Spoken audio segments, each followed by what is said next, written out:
We're back with America's favorite new video podcast, America Called, and they told me that. The Severance Season 2 speedrun. I got a call this morning from somebody that works at the Department of Government Efficiency and said, your speedruns are really keeping this thing really streamlined and in line, so congratulations. We're going to be getting some USAID money. Support the show. They're not cutting us. Topical references. They're not cutting us, ladies and gentlemen. Welcome to the Roundtable. Relevant. I'm Chino. That's Templar. We are extremely relevant here in March of 2025. If you joined us on the last episode, you will know that we are doing our Severance Season 2 speed run because we are late to the party. We've been watching Severance, but we're late to the podcast party about it, and we have differing and interesting and fun thoughts about all of our episodes. So last episode, if you missed it, by the way, you can catch it in the doo-doo-doos below or in the playlist over there as well, or to the side, depending on what you're watching on. You can hear our various and assorted thoughts on season 1, and then on episodes 1 through 3 on season 2. And today we're going to be covering episodes 4 through 6, as you already saw in the thumbnail and in the title of this episode. Real quick, Templar, as we were just kind of thinking or talking about this backstage before we hit record, this kind of batch of episodes, the 4 through 6 episodes, it kind of feels, it doesn't like hit the super highs and it doesn't hit like the super lows. Like this batch of episodes to me really does a good sort of mid-season framing of the show. Do you agree or disagree? I agree. I think it's all building to something. I think there's enough to keep you invested, and I think there's more going on that's engaging in this season than there was in the first season, beyond just the mystery that's pretty engaging. So yeah, I think I would largely agree. I think episode 4 through 6 are all pretty solid. Yeah, they're not maybe the most compelling, but you can sense it's building to something, and I think they're giving you enough breadcrumbs, and there's enough going on in the episodes themselves that's also engaging, I think, to keep it pretty interesting. So yeah, I think I'd largely agree. Yeah, without further ado then, let's jump into episode 4. Again, we're going to be taking all of our screen grabs from our good friends, I don't know them, but over at Think Story. And I love the opening frame here from episode 4, the sort of zombie, I guess, the zombie macrodata reformer, whatever, MDR worker, really has like a Last of Us vibe, and I'm here for it. I'm here for like a Severance and Last of Us crossover. I don't know. I wonder who would be the clicker. Probably Milchek. Milchek would be a clicker if I had to guess. Anyway, we're going to dive into episodes 4 through 6. This time we're going to go in reverse order. I'll take episode 4, you take episode 5, and I'll take episode 6. How's that sound? Sure. Great. Awesome. So what we're doing on this speed run is we're just kind of giving the broad strokes of the episodes, talking about anything that we find interesting and or perilous. Episode 4 is entitled Woes Hollow. It aired on February 7th of 2025. And this was a weird one, man, where it just kind of came out of nowhere. Episode 3, we had seen Mark S, starting his procedure to kind of be reintegrated. And then all of a sudden they're wearing Russian hats and they're in the middle of like a frozen tundra. And it's this thing called the ORTBO, the outside something team building something. I don't know. They find themselves on cliffs. Actually, not all of them find themselves on cliffs. Irving finds himself in the middle of a frozen lake. There you can see him trying to get up on this frozen lake. It almost feels like they got beamed in. Like I don't know how they actually got there. It feels very much like when you spawn on teammates in like Battlefield, but the one teammate chose to spawn on the other side of the map. And so he has to make like this gigantic walk over there. That's what it feels like happened with Irving. Then upon kind of getting back together, they see their own kind of doppelgangers, which it's very interesting to me what is going on there. Throughout this entire thing, there's this undercurrent of Irving. It seems like it's an Irving-centric episode, and there's this entire undercurrent of Irving kind of cutting side eyes at Helly, who doesn't seem to be Helly. And as we talked about last episode, there was the whole Night Gardener thing from episode 1 of this season. And, you know, there's a whole lot going on there. They walk through, they see a dead seal, like a frozen seal for some reason. There's a weird book in a cave. They, you know, they're directed to some weird campground thing where Miss Wong is playing a oh my gosh, I can't remember the name of a theremin, which is just like the funniest. Like, what why do you have a theremin out there? But she has a theremin, and they're telling ghost stories, and then, you know, Helly and Mark finally consummate the love that feels like has been building over the last couple of episodes, and really and so they end up, you know, kind of getting down and getting dirty inside of Helly's tent. Helly kind of reveals a little bit, but doesn't really reveal that she's not who we think she is. And then Irving sleeps outside, and he has all sorts of weird dreams. And one of the dreams is of that zombie person, and it's a very weird time. And so they wake up the next morning, and Irving confronts Helly for some reason, and we don't really ever know why, outside of just like he kept having these growing suspicions. And it turns out that Helly is indeed Helena Egan. She is foregoing her severance things to be a mole, to be underground on the severed team. For what purpose, we're not really sure just yet. I'm assuming we will find that out. And he essentially waterboards her, which is very funny. Waterboards her without pouring the water, like almost drowns her. And she calls in some procedure. Do you remember what the procedure's name is? Oh my gosh. It's some Russian procedure. Anyway, she calls in the Russian procedure thing, and that immediately transforms her into her severed form. And then we see Irving getting fired, and then that's the end of the episode. So what did I miss, and kind of what were the things that stuck out to you in this episode? Yeah, this episode was a real rug pull, because in episode 3, they set up that Mark is pursuing the reintegration, and he has his kind of first treatment, and they hadn't really established up until that point that it's sort of a process. So my understanding of it, maybe they did and I just had missed it. So basically I thought it was sort of a one-time thing, and then like maybe it would take some time to happen, but it wasn't like a thing that needs to continually be addressed. Maybe I just missed that. But in episode 3, at the end of episode 3, he kind of has the procedure. It seems like he's reintegrated, or at least starting that. And then episode 4 doesn't address it at all. It just completely shifts to they're on vacation or something. Like they're on a team building exercise out in the woods, which was a rug pull that I wasn't really into, to be honest. There's some cool stuff in this episode, and I understand that's why they did it. You know, they tease you with the reintegration, and they completely kind of switch gears to something else and kind of build more into the mystery of Kier. And like, he's known to have these 3 like manuscripts that he wrote, and so this is sort of the secret 4th one. It's supposed to be something significant, and they get more into that kind of lore, you know, without being any too specific.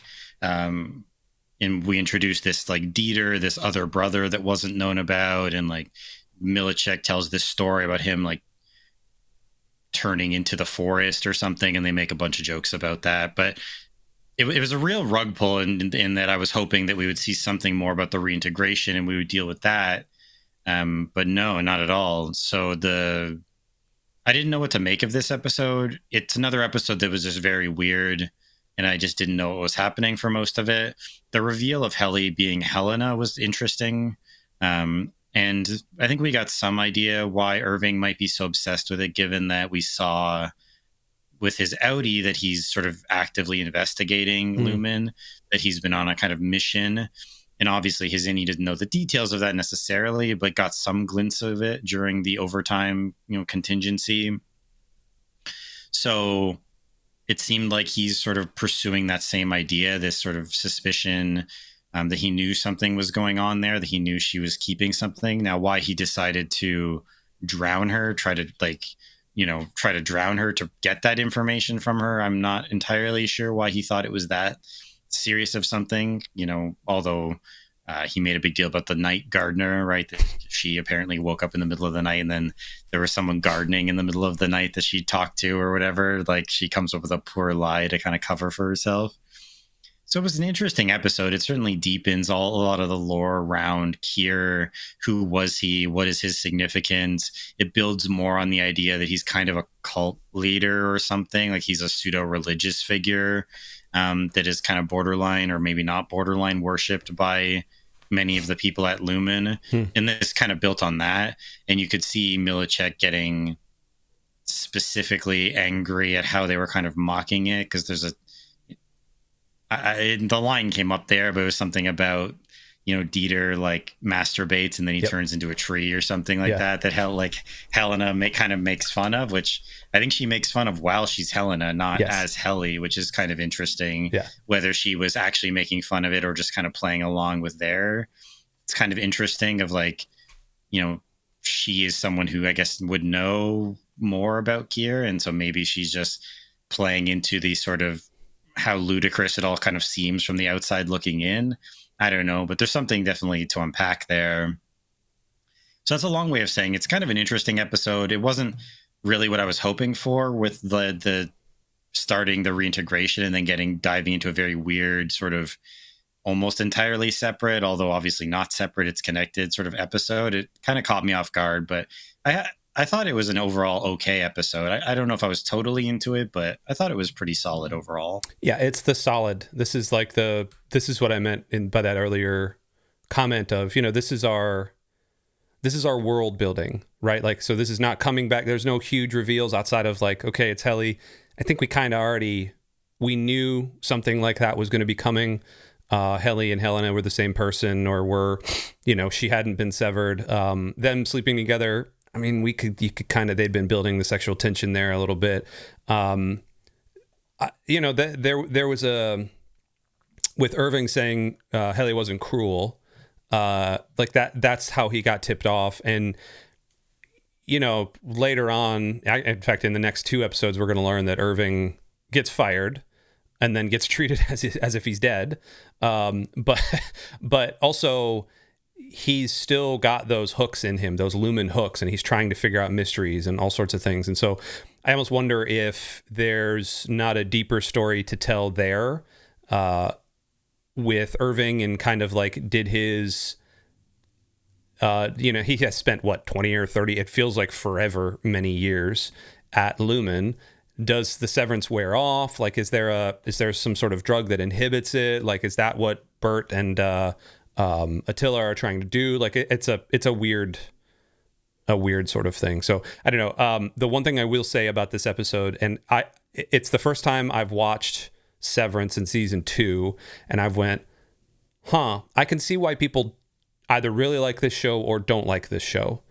It's stunning visuals. It's beautifully shot. The soundtrack is just really good. The way they choose all of their shots, the way they do all of their everything, it's really well done. And yet it's about 5 minutes of actual plot most of the time.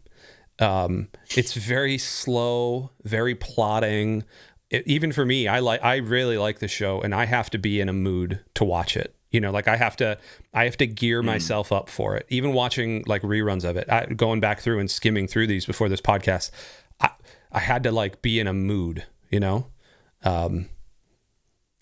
I don't know. Anything else on episode 5 here episode 4 before we switch over to episode 5?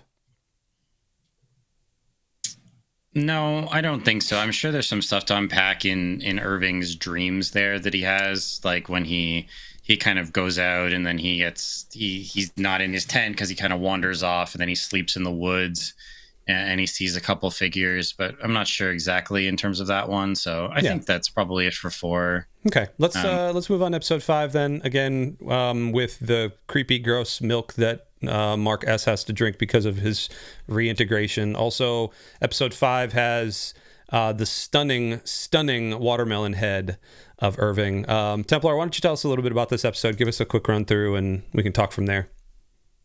Sure. So this episode, we get the idea of the Cold Harbor file gets built on, where, I mean, Helena doesn't want to go back. I mean, for obvious reasons. I mean, she almost was drowned by one of the people there. So Irving gets fired, sure, but obviously she doesn't really want to go back, and she basically gets forced into it by Mr. Drummond and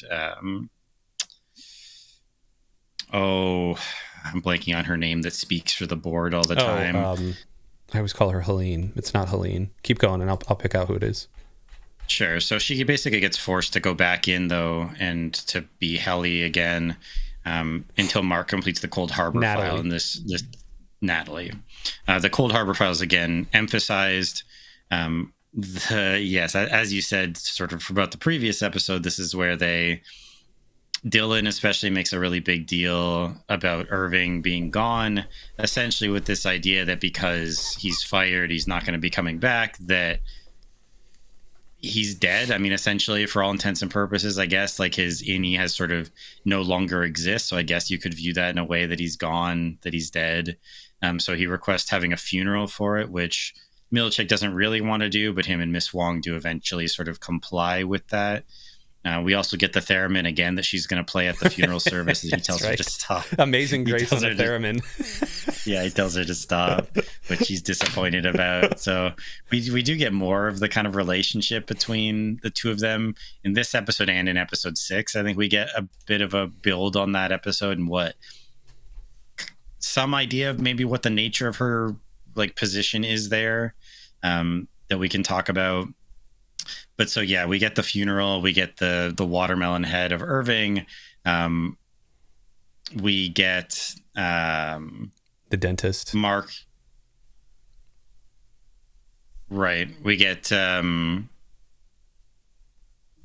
we get that Irving gave Dylan a kind of hint that he ends up looking behind one of the posters, which gives him directions to the exports. Yeah, the hallway. That's like the hallway that we had seen in the Outie Irving's paintings. We get some more relationship stuff between Helly and Mark. Helly learns that Miss Casey is his wife, which is obviously like a pretty big deal in terms of their relationship and sort of navigating that. Of course, there's a certain mistrust of Helly now because Mark, got duped, I guess, by Helena. So he didn't really know it was Irving who figured it out, right? So he now doesn't really know. He's sort of, and it makes sense, doesn't really trust her because he doesn't know if it's her. Is it Helena again, sort of trying to weasel her way in? Is it Helly, which obviously Helly gets upset about, and it gets more into this idea of sort of what are the boundaries, what is the sort of personhood of the Innie, that their life can kind of be taken over in that way. Milchick goes through a performance review, which so good. It's pretty good for just bureaucratic, corporate stuff that, they start with the positive things. Drummond makes the comment that if it's long enough, they'll have to call out for lunch or something. And he says, I hope that won't be necessary, I think. And then he gives them the lunch menu, telling them that no, you're going to be here all day. Because we learned that it was Milchick's, all of these sort of changes and updates to kind of make things nicer, more friendly, was basically all Milchick's doing. It's not a Lumen thing. He kind of did that on his own to try to sort of improve things for the Innies so that they could maybe be more focused, not be as distracted, and not cause as much trouble. But obviously that hasn't really worked out. That there's been a lot of issues there. So the 3 things that get highlighted for performance review is he uses too many big words, which I think comes from Miss Wong probably complaining about him. I love that. That and the paper clips. Oh gosh, I love that. He uses his paper clips incorrectly. He puts them on backwards. And then the third one is just the reforms, I think, right? The sort of kindness reforms that he does, that he sort of failed in that capacity. So we get the impression that he spent all day kind of getting reamed out for these issues that he had, which is a pretty funny, again, leaning into the kind of bureaucratic nightmare that is this company. We get Mark reveals to Helly that they, slept together during the retreat. Rickon starts working on the Lumen edition of the UUR, and Devin kind of gives him a hard time about that. And we have this back and forth about Rickon sort of defending it, but clearly it's about like they just kind of are backing the truck up and dumping a bunch of money at his feet. Devin obviously having a lot of issues with it, so there's sort of some tension there. Kind of interesting because it kind of goes against everything Rickon presumably has been for in the past in terms of the sort of personal, anti-corporate, anti-being controlled kind of narrative of his book. It's basically runs entirely counter to that. And then at the end, we do get where Irving gets invited to go for dinner. Burt invites Irving to dinner with him in Fields. And then Mark sees Gemma alive on the severed floor. So there's a lot of different stuff kind of going on at the same time.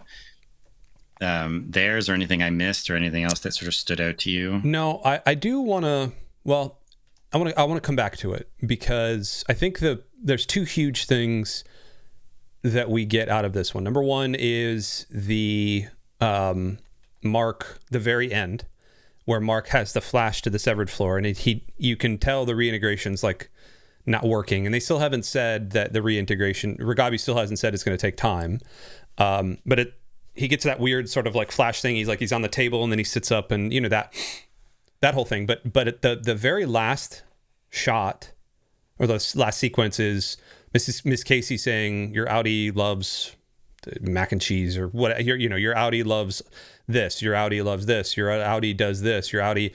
And then the very last thing is he opens he turns around in the hallway and he sees her kind of disheveled a little bit, but he sees her and it just said, your Outie is going to be, and that's the end of it. And the theory is your Outie is going to be a father, is what she was going to say. Meaning either she was pregnant at the time of the crash, or now Helly is pregnant. And so I think that's a huge thing.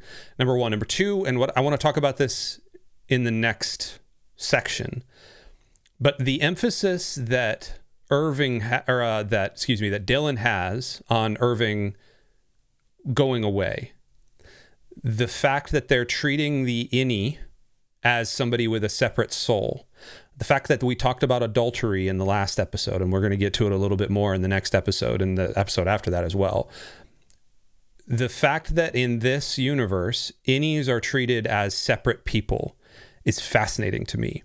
And I think that sets up a whole range of emotions and a whole range of stories that can be told in terms of theology, because we are ostensibly a church as well, Lux Digital Church. And like, how do you square theology? How do you square morals and principles if you're technically kissing your husband, even though it's not your husband? And is that considered part of, Kier's principles? Is it considered one of the humors, or one of the what do they call, the Furies, or whatever the heck they're called? And so, the Mercies and the Furies, there's 4 of them. Like, is it considered one of them? Is it all sorts of those things? And like, I think that's fascinating to me.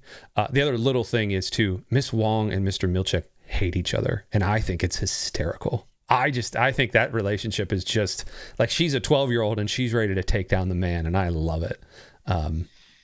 It's good. I don't recall if it's in episode 5 or episode 6 where we get this kind of conversation. It sounds like she's almost on like not a retreat, but she's almost on like a missions trip kind of idea. That It seems like she's on kind of her, I forget what the equivalent is. If it's Mormons, I think Mormons do it, Mormon right? Mission. Where they travel for like a year or two on a certain mission, and then they kind of proceed, like they basically take a year or 2 off to do that. It was sort of presented in a similar way to that this is her, I guess, working here is her kind of mission, and that's why she's so young and she's there. So she's not really an employee in the sort of traditional sense. She's sort of doing this in some sort of like service, right? Which is an interesting idea. And they talk about it also with the Wintertide, like you're never going to be a Wintertide winner or something like that. And they actually get to that in episode 8, which we'll talk about in our next episode. They talk about the Wintertide Festival and all sorts of stuff happening there. And so there's another theory that says that, and this is when I ascribe to Miss Wong, Child Wong, goes to the same school that Cobell went to. And so there's like kind of a knock-on effect that happens there. And so there's something fascinating there, but we can get to that. We can cross that proverbial bridge when we get there. I don't know, man. This was a good episode. I liked this episode better than I liked the ORTBO episode, if I'm being honest. Yeah, it's good. And again, it's like building. They're leaving a lot of breadcrumbs. There is stuff going on that's engaging, but it's all building to something. Right. It's not totally fair, but I would say how this season ends will determine more of how I feel about some of these other episodes. Yeah. Because it's effective. Like I've generally liked all the episodes in season 2. I think it's been a stronger season than season 1. And this one was also good, but it's really how they land it that will determine kind of my overall feelings of the season. Yeah. Because if the ending is sort of a misstep and they don't really land it, then this will have felt like a lot of built up for not a lot of payoff. So I'm interested to see where it goes, but it's a solid episode. I think episode 6 that we'll be getting into here, I was more kind of interested in. Yeah, let's talk episode 6 then. Episode 6 is called Attila. There's Miss Casey, all disheveled right there. And then FU, which I think is very funny. It means something else entirely, but apparently in Chinese it means something else. But this one's called Attila. And this episode is Dylan after he's gone on his little escapade. He informs Mark and Helly. He talks to them about how to reach the exports hall. He talks about all kind of how he found the map or the instructions behind the hang in there poster. Milchick shows up for about 10 seconds and then says essentially to Miss Wong, no calls. I'm going to be here a while. And then he goes through some sort of like self-flagellation thing where he just has thousands of papers and then just paper clips them in the same spot the entire time just to like punish himself, I think is what's happening. And I that's weird. And also like, I get it. And so after Mark had already confessed to Helena, I guess it's Helly at this time, about having sex in the ORTBO, Helly says essentially like, well, that was her memory. I want my memory. Again, playing on the duality of the person. Just because you have a little thing in there, I guess, creates a separate person. So they create a tent, or they go to an area with tents that is like under construction, and it's a very weird sex scene. Just whatever. I don't need to get into that. And then we kind of shift to the Outie, the visitation center, where Gretchen again shows up, and they end up kissing. Dylan very much in a childlike, like, can we just do the hug thing? Because I like that. And that turns into kissing. Again, playing on the duality of person. And then later we see her lying to Dylan that the visitation got canceled, which I think is also interesting because Dylan at this point, he's a little bit of a sympathetic character as an Outie. I think at the beginning of the season, we thought he was going to be a little bit of a slob, kind of like a deadbeat. His wife was going to work, and he was just kind of. But everything that we have seen of him as an Outie, he loves his kids, he loves his wife. He seems to be a decent dad, like from the 30 seconds we've seen of him. Like he's trying to feed his kids and trying to he's sitting there taking care of them, like playing with them and doing all this. So that's a little weird to me. And then the big kind of set piece, Burt and his husband Fields invite Irving over for dinner, and it's very awkward in a very like non-office way. It feels almost like you're waiting for one of them to yell, and the yelling never really happens. But what I love, all three actors are just great. John Turturro, Lord Denethor himself, and I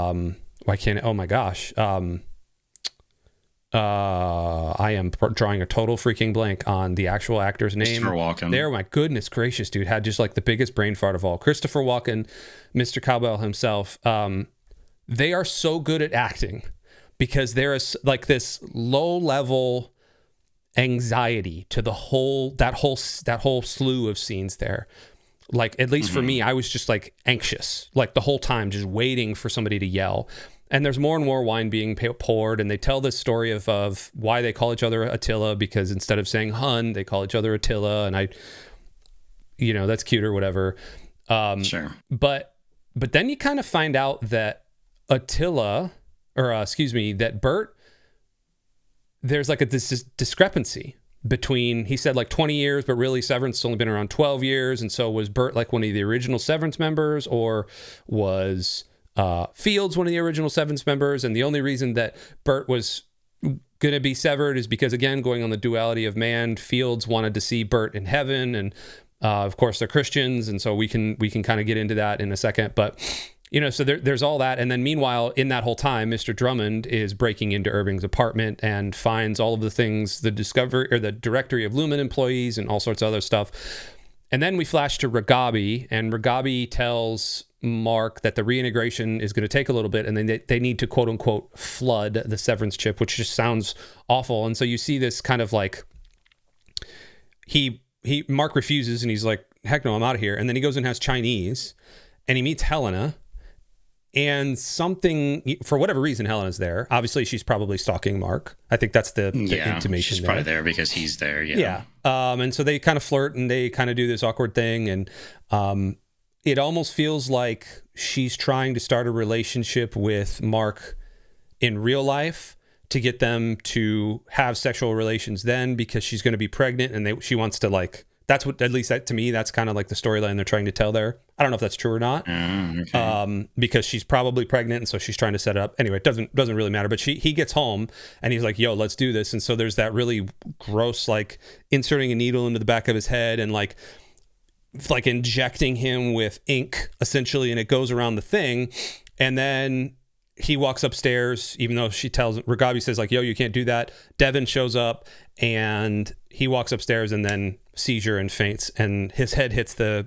ground, and like that's the last that episode. I really enjoyed this episode. If I'm being honest, I thought this is better than 4 and 5 in my opinion. What'd I miss? I think you got everything. It's an interesting episode. Certainly Helly wanting to sort of reassert her own sort of control over her body, I guess, like, and choosing to engage with Mark and have like a physical relationship with him because she didn't get to experience it basically the first time. So like her body did, but she didn't, right? Which is an interesting kind of dynamic. As you said, the sort of dinner conversation, I think, is very interesting. Yeah. Now, there's a lot of questions raised there. This concept that essentially innies are sort of kind of naive, or like that it's almost presented as they're somewhat like maybe have like a childlike innocence. So because of that they would go to heaven then if when they died. And there's this kind of vague, it's never really stated, but Burt refers to like a past that I guess was fairly aggressive or something, like something in his past that he believes would keep him from salvation. Oh, so that dude, I just put something together. We'll get to it. I just put something together though. Keep going. And so that's why he pursues the severance, so that a version of him, I guess, could go to heaven to be with Fields that is being presented, I guess, that he would go there anyway. So there's a lot of theology there that I guess we could get into. It really isn't. It really gets into this idea that the Innie is a separate person with like a separate soul that would be, I guess, sort of viewed differently, sort of in terms of spirituality, which is an interesting idea.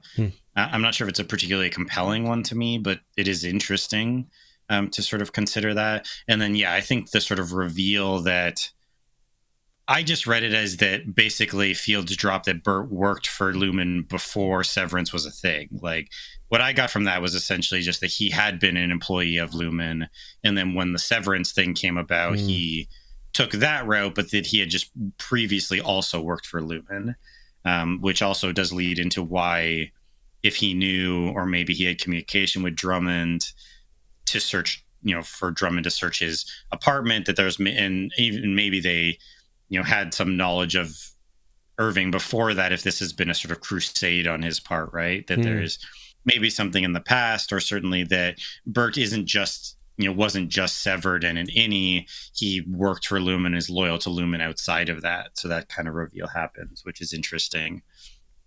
I mean, I think That's interesting. The way Helena is pursuing Mark is also interesting. I don't know if she is pregnant, then to justify like that she wants to sort of engage in this relationship there. It's kind of an interesting direction for that to take. Maybe that's related to some beliefs about like, and presumably it's a big deal, right? Because her child would be the next Egan. So, right. That's a very significant, thing, presumably for Lumon. So there's a lot of questions there, but yeah, that's what mainly stood out to me, I think. Yes. When we get to episode 8, I'm gonna loop back to this because I think I just put something together that again is very interesting to me. Last little bit on this from me is that the how do I put this? So the Gretchen and Dylan thing, I think it's just like an off story. I think it's just kind of there just to like humanize Dylan a little bit. But I feel like Gretchen works for Lumon as well. Like that's what I end up getting those, like she's a night watchman for Lumon. That's the feeling I get. Could be, and then this could be a way of her sort of, because I guess I assumed it was just because Milchek, I guess, just wanted maybe to drive a wedge sort of between Dylan and kind of Mark and Helly and Irving, because he has this opportunity to see his kind of family outside that they don't get. But that is a lot of effort to create this whole space just for that. Yeah. So it could be another way that they're trying to spy on them, that maybe she's going to try to get information out of the Innie, and then that's interesting. It's an element I hadn't thought about. All right. What else do we miss? Anything from these last 3 episodes here? I don't think so. It's all building. Like we said, they're all pretty good episodes. I agree. I also liked episode 6. It's interesting because I assumed the reintegration stuff would be a much larger part of this season than it has been.